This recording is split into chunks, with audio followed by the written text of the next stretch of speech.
The opening game of the Six Nations is only a few days away. The teams have not yet been released, and I've come up with who I think Fabien Galtier might select. Who they will select, though, we don't know until they select the team. But this is going to be an absolutely huge must-win game for Ireland and France. They have to treat it like a final, because it basically is. Because whoever wins this game is probably the favourite to win the tournament. I mean, there's a lot of games, anything can happen, but you have to think that this opening game is going to be a very, very important one. But before we get into my predicted team for France, the 23 that they're going to pick against Ireland, please, guys, if you do enjoy the content and want to see more, please don't forget to like and subscribe to help the channel grow. We're trying to grow the channel as quick as possible. I've been doing this now for 2 months, and I'm overwhelmed with all the support. But anyways, let's get right into it. At number one, I've gone for Cyril Baille. I think Cyril Baille will be number one for this week. He's a very experienced player, really skillful player, and I think he's one of those guys that just plays better when a guy like Dupont's on the field as well. Whenever he gets his ball in the hands more, he does something good with it. He's a very good player. His scrummaging's good. He obviously hasn't been on his best form as of late, but still, he's a guy that once things click for him, he's a really good player, one of the best players in the world in his position. At number two, I've gone for Julien Marchand. Now, this was a bit of a difficult one to go between him and Pietro Malvaca, but I just think Julien Marchand has been really solid recently. Like, he's been one of the better players for France, and I think he's a guy that's really good as a starter. A lot of people are either good as a starter or good off the bench or both, but I think his kind of game plan, the way he plays, like his style of play, suits starting more. And I think Pietro Malvaca can do either, but I think he'll have a much better impact off the bench, especially if the game can open up in the second half. Number three, I've gone for Regis Montagne. I don't know how to say some of these French names. Guys, please help me out in the comments. I'm trying. I am a neutral fan. So some of these players I'm saying for the first time. Regis Montagne, the other prop for France. He's a very good player, though. I know exactly who he is. He's a very good player, and I can't wait to see him play against Ireland. I think he will be in the 23. Number four, I've gone for Emmanuel Mialfo. I mean, you need a big body like that against a very solid Irish forward pack. I think this Irish forward pack right now could probably be, in my opinion, the strongest forward pack in the Six Nations this season. I mean, I think these two forward packs going up against each other, it's going to be absolute fireworks, especially at scrum time and at set piece. But I mean, Emmanuel Mialfo is a huge human being, and I think having a guy like him is necessary. I mean, get the home crowd behind him, get the ball in his hands a bit, give him the ball at line-out time. He's a guy that's going to make an impact, and I think he's the guy that they could use in the lock position this week. At number five, I've gone for a guy who usually plays on the flank. Sometimes he's played number 8 as well in the past. Charles Olivon. They've been playing him a bit more at lock for France, and I think he's a key guy to have in the squad.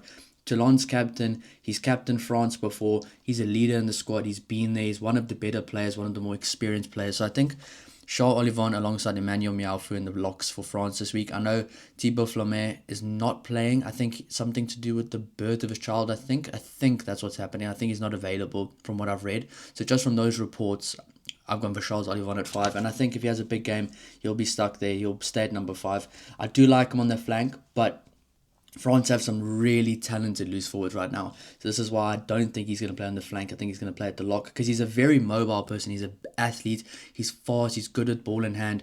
But he can also get stuck in like a lock can. He's a good lock. He's a very good lock. And he's been good at lock for France recently.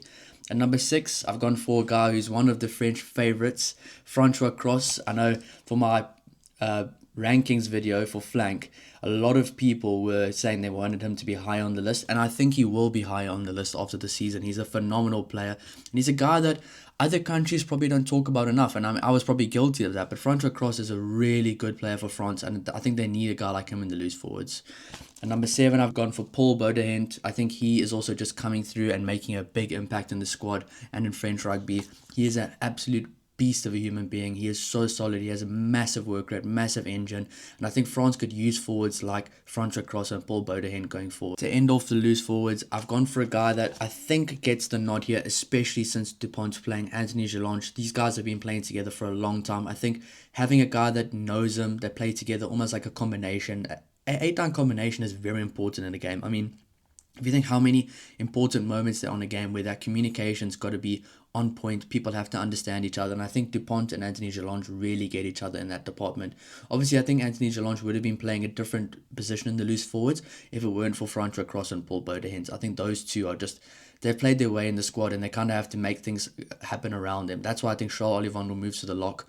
You don't lose anything. You actually just gain by having these guys in the loose forwards. So I really think this France forward pack now is looking very strong. And I think it's a forward pack that can take it to Ireland, especially at home. I think in Ireland it would have been a lot more tougher, but I think this Ireland forward pack that they're going up against is very tough, very physical, very fast, very athletic. So I think, especially the backlines, don't get me wrong, the backlines are very exciting, but I think where the game's going to be won or lost is within the dominance in the forward backs, because both teams have such quality forward backs, world-class forward backs.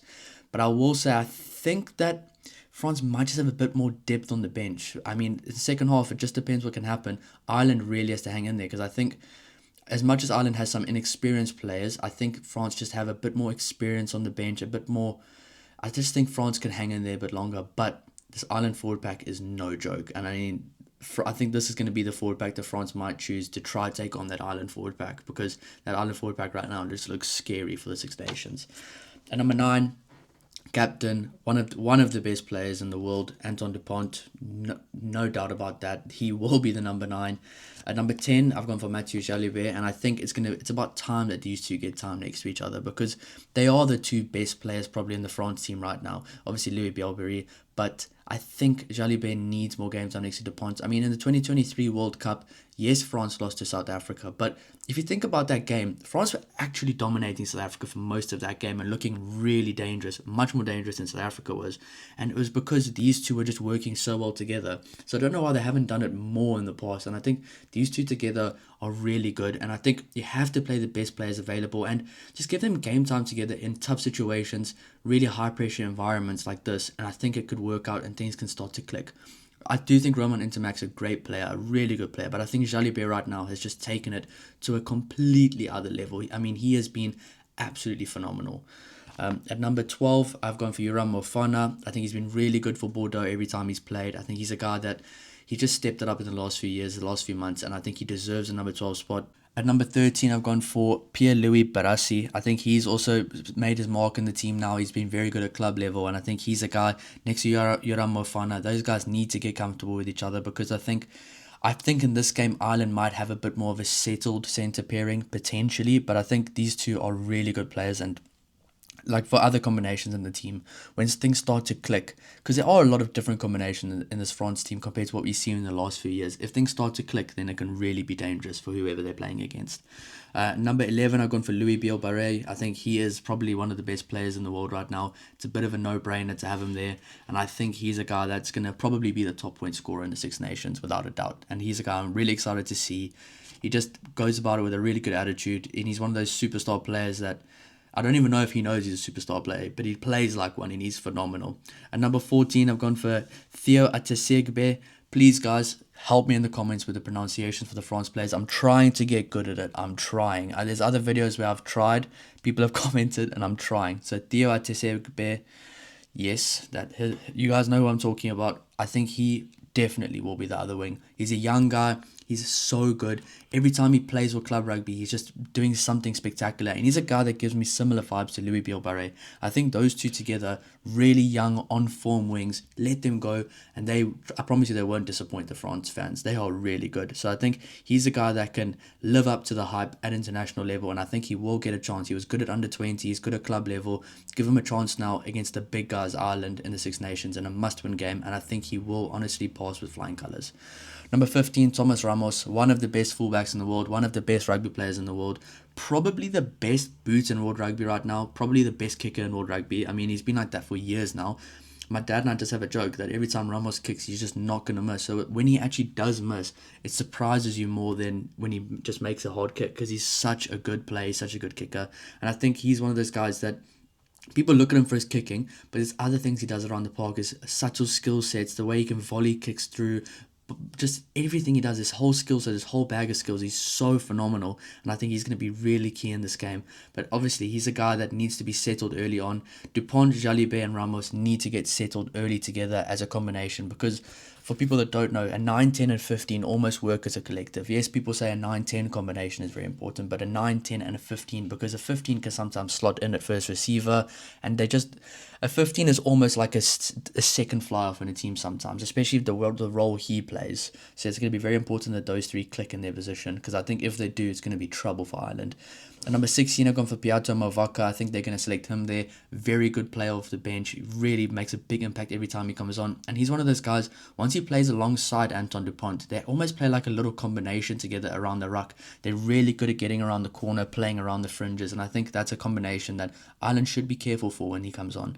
Number 17, I've gone for Jean-Baptiste Gros. I think he's a guy, especially they've got some injuries. And unfortunately for Winnie Antonio, with the recent news that he will be retiring, I mean, just hopefully he can recover as quick as possible, and that's very sad for France. But I mean, I think Jean-Baptiste Gros is a perfect guy to have in the position there. And Dorian Aldegheri, hopefully I said that right. Two props that maybe aren't spoken, they're not household names outside of France, but in France, the guys know them, the guys love them, they rate them highly, and I think they're going to do a great job. And after the Six Nations, they'll be spoken about a lot more because they are solid players. Number 19, I've gone for Mikel Guillard. I think as a lock, as a reserve lock, he's a guy that you got to have there. He's a good player. He's got some experience as well now in the last few years, and I think he's a guy that they'll use off the bench. Maybe starts against the likes of a Wales or in Italy. Even though Italy's really good this year, I think he's a guy that might get more opportunities throughout the year. Number 20, I've gone for Cameron Walkie. So he's a guy that can play loose forward and lock. So he's a guy that's really important for this bench, and I do think that they will be going probably with a 6-2 split. I mean, I think Ireland will. It's going to be a very physical game up front. I know these Six Nations international games are just brutally physical. You need a big forward pack, and you need some good forwards off the bench to bring a pack a punch in the second half. So I think, yeah, Cameron Walkie, he's a guy that needs to come on. Then Oscar Gigot, another guy for France that can come on in the second half and make a big impact. So I think France has a very good bench forward pack, and they have a potentially good French forward pack, because obviously this isn't the team that's going to be selected. This is just what I think they should select and what I think they probably might select based off reports, things I've seen, just the whole vibe of what I'm getting from the squad. And number 22, a guy I hope he plays. No Nolan Lagarek in the squad. No Maxime Luku. So this is a guy, we haven't seen him in a while, Baptiste Seren. Could we see Baptiste Seren make a comeback? I honestly think we can, and I think we will, and he can be a game changer. He is the one guy I'll be like, okay, if Dupont's tired, he can come off. Baptiste Seren's going to come on and make something special happen. He is one of the best bench scrum halves you can have right now, and he is on the form of his life for Toulon. He's a really good player, and I just think he's so underrated recently, and if people seem to forget about how good he was insane a few years ago. So really excited to see Baptiste Seren there. And then number 23, I think they will go for Nicolas Deportere. I think they might go for that. It was a bit difficult for me to pick the bench because I'm not too familiar with the whole depth of France right now. I am a neutral that normally gravitates towards the Southern Hemisphere because I am South African, but it's been really, really refreshing getting to know more of the other players that you don't talk about. Like you always talk about a Dupont, a Jalibert, a Louis Belberry, but now getting to really see like a Pierre-Louis Berassi or a Oscar Gigot, look at those guys and see how they're performing in the top 14. It's really refreshing to see that. And I think there's a lot of guys in this France team that aren't household names in other countries that will become after the Six Nations. So it's a very, very important first game for France. Massive one against Ireland. I will be doing a bit of a preview for that game next week, so I'm not going to tell you who I think is going to win yet. We still need to see the team selections next week. That's just who I think they're going to select, guys. But if you do enjoy the content, please don't forget to like and subscribe, and we'll see you in the next video. Cheers.